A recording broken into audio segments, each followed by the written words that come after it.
Hello everyone, welcome to my channel. आज का topic class 8 mathematics के ऊपर है। इसके पहले मैंने चैप्टर 1 के 5 पार्ट बनाए थे और उसमें चैप्टर 1 कंप्लीट हो गया था।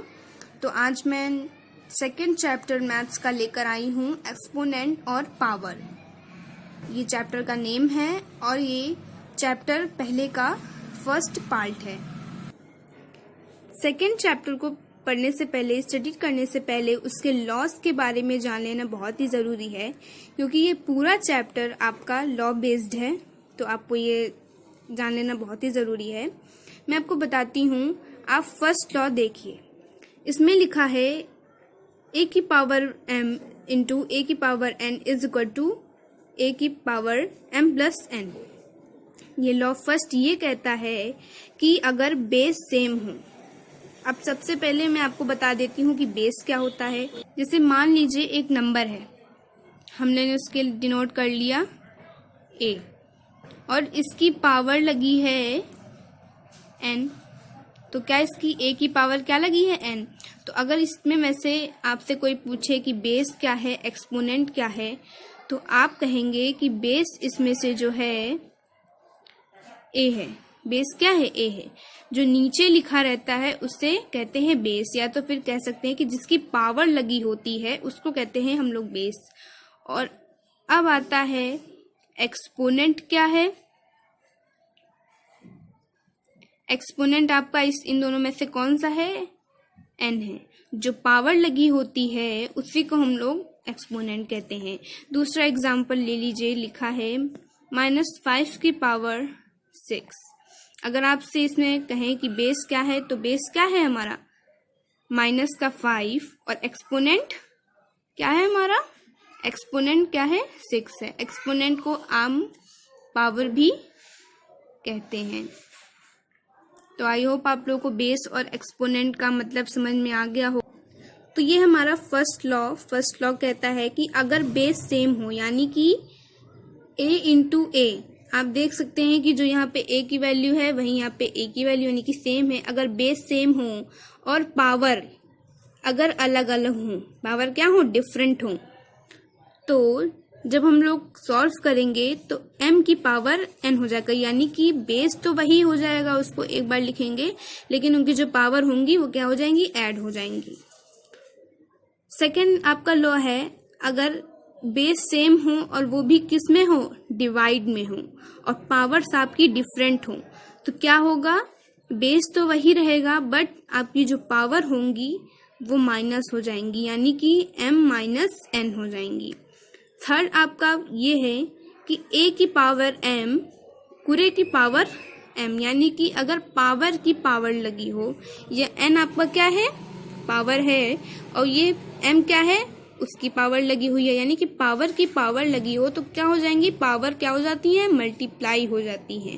तो यहाँ की a ब्रैकेट में m इंटू n, ये पावर का देखिए क्या हो रहा है? मल्टीप्लाई हो रहा है।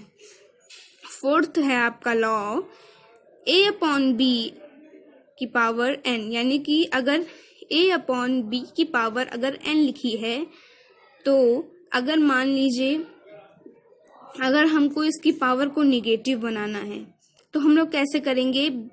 क्या करेंगे? अगर हम ये जो यहाँ पे अपॉन में नंबर लिखे होते हैं, अगर इसका रिवर्स कर दें तो ये पावर अपने आप क्या हो जाती है? माइनस में आ जाती है।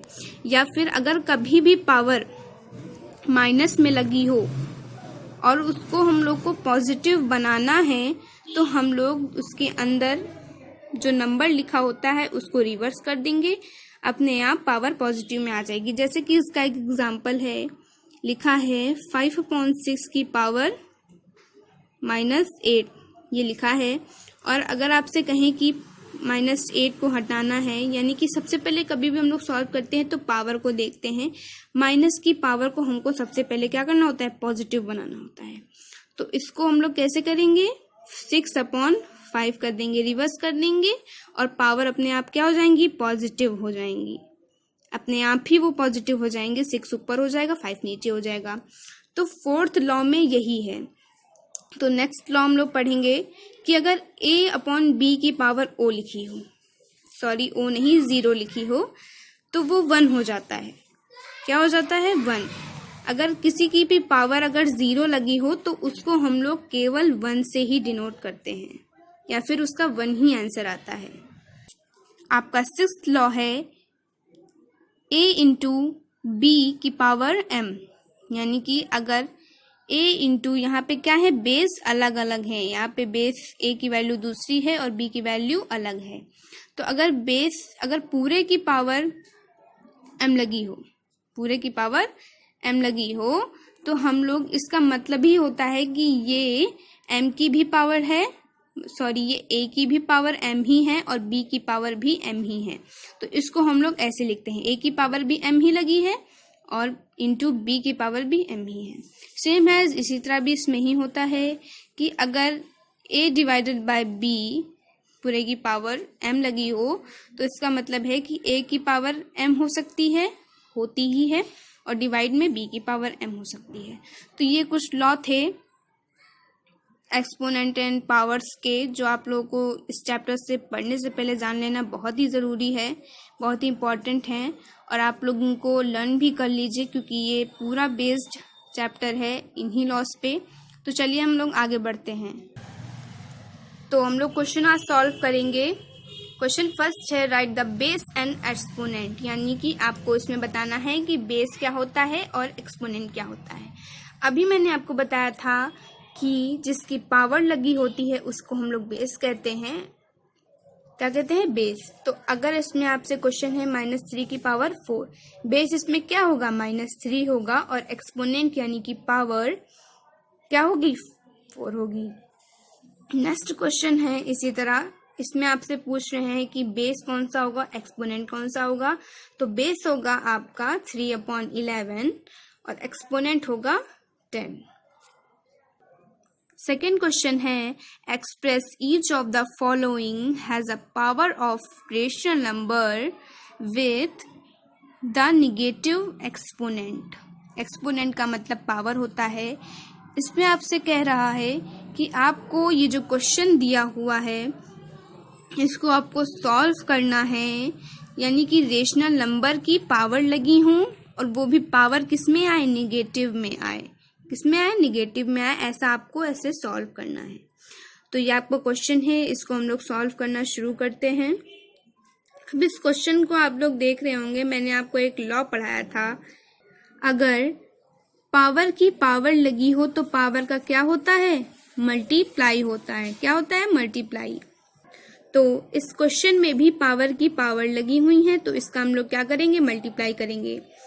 तो 7/4 माइनस का 7/4 ब्रैकेट में 2 इंटू 5, पावर का क्या कर दिया हम लोगों ने? मल्टीप्लाई कर दिया। अब इसको आगे हम लोग सॉल्व करेंगे। 2 को 5 से मल्टीप्लाई किया, 10 आ गया। अब ये चीज़ तो हमने सॉल्व कर ली, बट आगे आपको क्वेश्चन में ही कहा गया था कि आपको निगेटिव एक्सपोनेंट लगाना है। क्या लगाना है? निगेटिव एक्सपोनेंट, यानी कि निगेटिव पावर लगानी है। तो अभी मैंने आपको एक लॉ पढ़ाया था, अगर हम लोग को निगेटिव बनानी है तो हम उस क्वेश्चन के जो रेशनल नंबर होता है उसको क्या कर देते हैं? रिवर्स कर देते हैं, तो पावर अपने आप निगेटिव में आ जाती है। तो जैसे कि 7/4 लिखा है तो इसको हम रिवर्स करेंगे तो 4/4 ऊपर चला जाएगा और -7 नीचे आ जाएगा, और जो पावर है अपने आप किस में आ जाएगी? माइनस में आ जाएगी। तो ये थे कुछ पार्ट 1 के क्वेश्चन चैप्टर 2 के। आई होप आप लोगों को बेस, एक्सपोनेंट और क्वेश्चंस के निगेटिव एक्सपोनेंट और कुछ लॉज आपको समझ में आ गए होंगे। तो अगर आपको ये वीडियो यूजफुल लगा हो तो प्लीज़ मेरे चैनल को सब्सक्राइब करें, और अगर आपको कोई भी प्रॉब्लम हो तो प्लीज़ कमेंट्स लिख के आप लोग बता सकते हैं। Thank you.